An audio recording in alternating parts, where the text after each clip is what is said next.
In my athletic career, we tested a lot of different programs, different approaches, and different systems. And every single time, the athletes with the best results were never the athletes that trained with the most sophisticated programs. They were the ones that were and got exceptionally good at a few basic movements.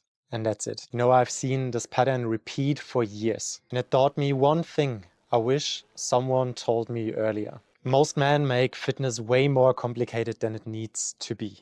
And that's the exact reason why they stop or not seeing any results. If you have ever switched programs because you weren't sure if it's the right thing for you, if you have ever spent time researching for the best exercises instead of training, if fitness for you has ever felt overwhelming, it's not a you problem. In the end, it's what the industry and fitness YouTube does to you. There are new exercises, new training programs, new approaches every single week. And that keeps you searching instead of building your body and health and fitness. And I don't think everything about that is bad, but I understand that it can get confusing. But instead of jumping into that rabbit hole, you basically have to understand that the men, 30, 40 plus, that are lean and capable, they really just do the same simple things. And they do the total opposite of what most men out there are doing. They stopped searching, they picked a few simple movements, and they got really, really good at them. And I believe if more guys out there would simply focus on getting better in push-ups, pull-ups, squats, things like that, we would see way more men walking around the streets, looking good and especially feeling good in their bodies. In the end, your body only needs to do 5 things really good: push, pull, hinge, carry, and move. And that's it. And every program out there that has ever worked and produced good results is just a variation of these 5 things. So here's what I would do if I started over again tomorrow. Pick 1 or 2 exercises per movement pattern, the ones that are constantly accessible for you and the ones you feel good with. Pick movements that don't hurt your knees or don't hurt your shoulders. Do things you can do on a consistent basis. Consistency here is way more important than the perfect variation, because that doesn't exist. And then I want you to stop changing them, keep them and try to get better at them every single week. For pushing, you could do push-ups and dips. For pulling, you could do pull-ups or banded pull-ups and a row variation. For hinging, I would try to do some kind of deadlift and squat. For carrying, pick something heavy, get a kettlebell and carry it. For movement, get your daily steps in and run occasionally if you can. Now, this is your entire training life from here. Really simple. Now, here's the part that matters most when we do this.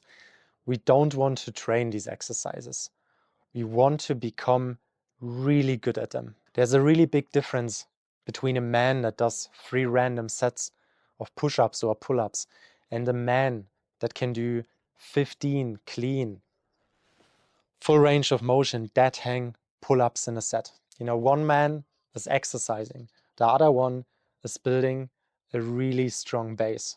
And that will completely change how your body is moving, how you feel, and how your body is looking after a certain time. In my work with professional athletes, I call this mastery of simplicity over variety. The athletes who choose and chase variety usually stay average. The athletes who chase mastery in simplicity are the ones who are exceptional, because a strong, capable body is a byproduct of being really fit. So don't chase the pump, chase fitness. So here's what I want you to take away from this video. You don't need a better program, and you don't need more or different exercises. You need to stop changing things, and you have to try to get exceptionally good at the simple movements you already have. Pick your push, pick your pull, learn how to hinge and carry something and move. And then show up every single week. What I tell my athletes is to pick a notebook and at the end of the week, write down if you got better than last week. And if you find things you did better than last week, you're on the right track. And that's not through complexity. That's just through step-by-step mastery. And that's how it works in professional sports. But that is also how it works for the busy man out there. If you want to learn more about this, you find a link to free training resources in the video description, which will help you to write your own program based on these principles. And if you want to learn more about my training philosophy in a video, not in a PDF format, watch this next video. I appreciate every single like and comment, guys. Thanks for all your support, and I'll see you in the next video.